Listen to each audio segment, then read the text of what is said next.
Spring is coming, this I know, for the robin told me so. Flowers and grass are going to grow.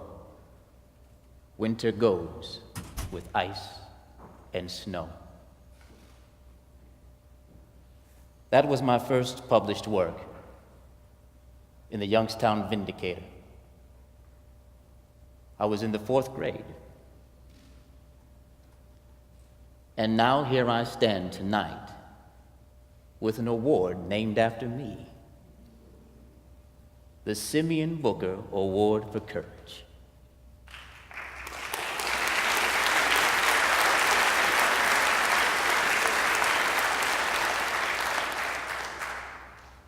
Courage for reporting. I never would have fathomed such. I knew from an early age that I wanted to write. Teaching and preaching were the best advances for us in that time. But I knew I wanted to write. Even thinking back on my early days here in Youngstown, my father was the director for the Black YMCA on West Federal Street. You know it now as the Rescue Mission, but my father built that. In fact, that's why we came here. We came here specifically for that project. Now, the Black YMCA was a source of black culture and pride. And on Sundays, we'd have forums discussing the issues facing African Americans and conversations about what it was that we could do to help move us forward. Some of the most prolific voices, African American voices of the time, came through those doors and led those discussions. Tonight's award recipient and my good friend Nathaniel, Judge Nathaniel Jones officially, took part in those discussions. You could find us there on most Sundays. It was discussions such as those that inspired the demonstrations that you saw around the city, like the one at the whites only pool. I would go there with my notepad and camera and capture in real time, in real moments, the pain, plight, and progress of our actions. Oh, we had some vinegar in us then. It was that vinegar that led me to leave Youngstown. You see, I was a student at Youngstown College, and although we were admitted, we were not equal. I couldn't even get an activities card. Well, I wasn't going to stand for it. I told you that my father was the director for the Black YMCA, but he was also the pastor for Third Baptist Church. And of all those who didn't approve of my style, my father's voice resonated the loudest. He told me asked me, who was I to interfere with the structure that he had set up? He told me that I was to either agree or go elsewhere. I chose to go elsewhere. Virginia Union College. And that, for the most part, was the end of my time in Youngstown.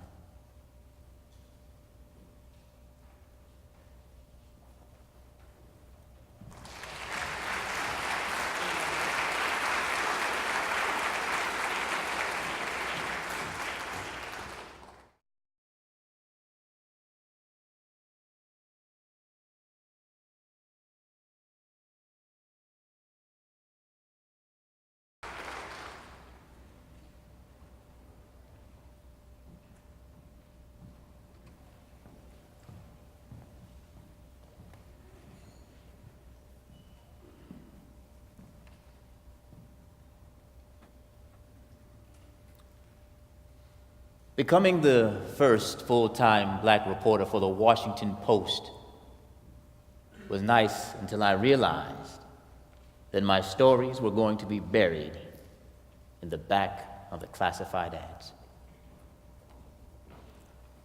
I knew that if I wanted to reach a larger audience, that I needed to work for a place that would provide me the opportunity and space to communicate these stories.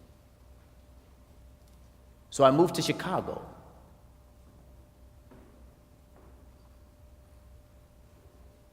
And began working for Jet Magazine. Jet Magazine was the place. I went there to become more involved in the civil rights movement and to cover some of the most horrific murders our people were encountering. Now, I had never heard the name Emmett Till. And when I did, it changed my life forever. Now, I know many of you are familiar with the story of Emmett Till, a young man savagely and brutally kidnapped, beaten, and murdered for allegedly whistling at a white woman.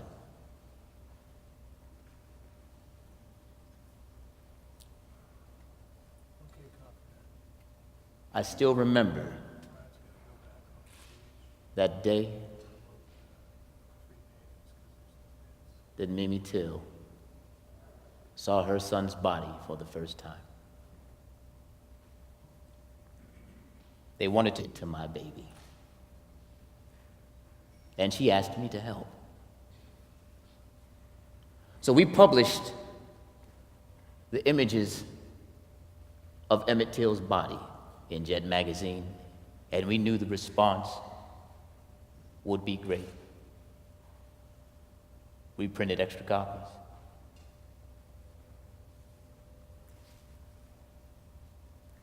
They say that the coverage of the Emmett Till murder and trial helped to mobilize support in the South for the civil rights movement. I just wanted people to know. As more people joined the movement, we found ourselves in the backwoods of every town and city in the South, sneaking in and out to report what was going on. I never let my picture be published with anything that I wrote. The people in the South could not know who I was. So anytime I left Chicago, my jet information stayed in my locker, and out came a Bible and a trench coat. It went perfect for my ruse as a preacher.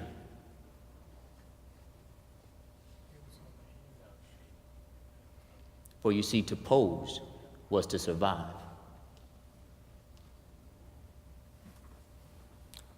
For example, the Freedom Rides.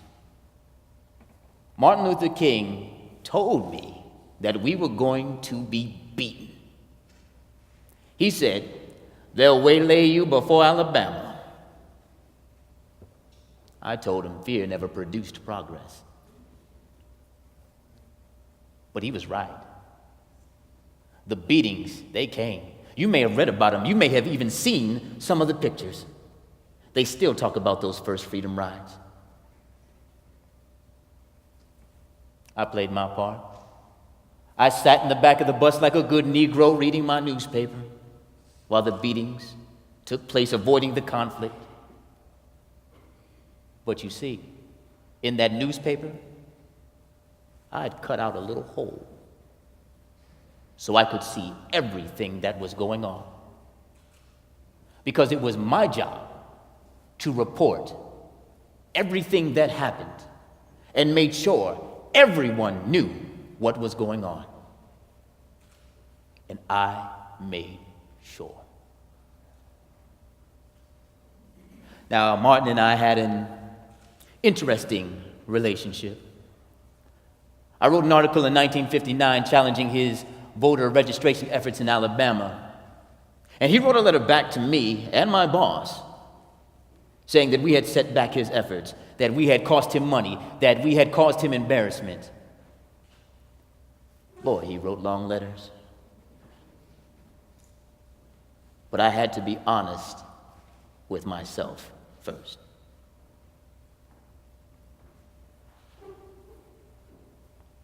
Now, Martin's dead. JFK is dead. Medgar Evers, gone. Bobby Kennedy. I wanted to write a book about the 1960s. But how can I write a book if I don't know who's going to be dead next?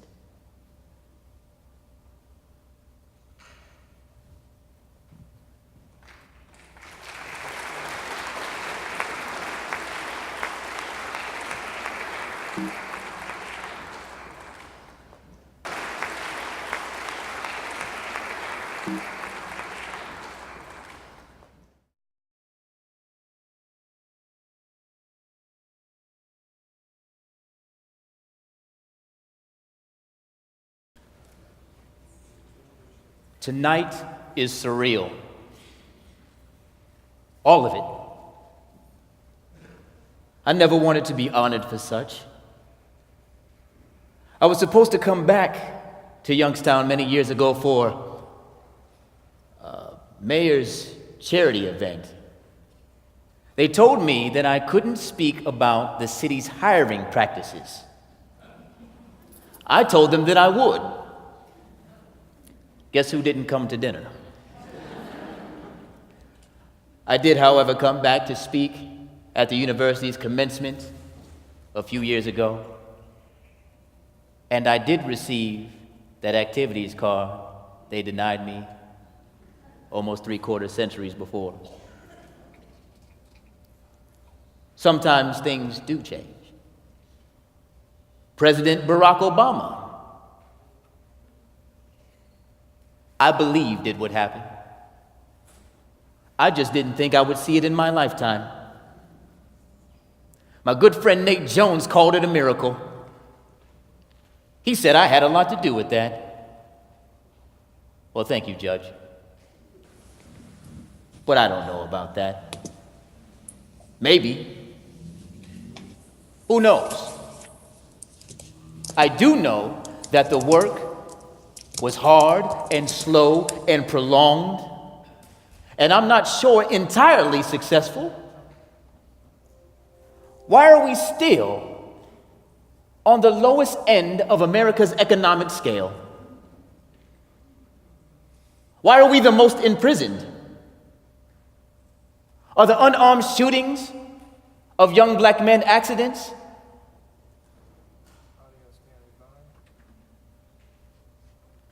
There is so much more work to be done, despite how far we've come.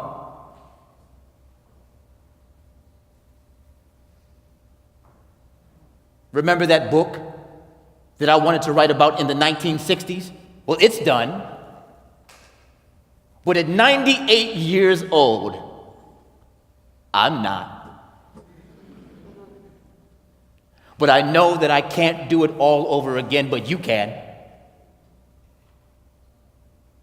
And I hope that each one of you in this building tonight recognizes and understands what our hosts for tonight know to be true. That there is so much more work to be done, and there will be for a while. And that is why they've done this tonight. For those that continue the fight, for those that continue to act, for those that continue to work. The Simeon Booker Award for Courage.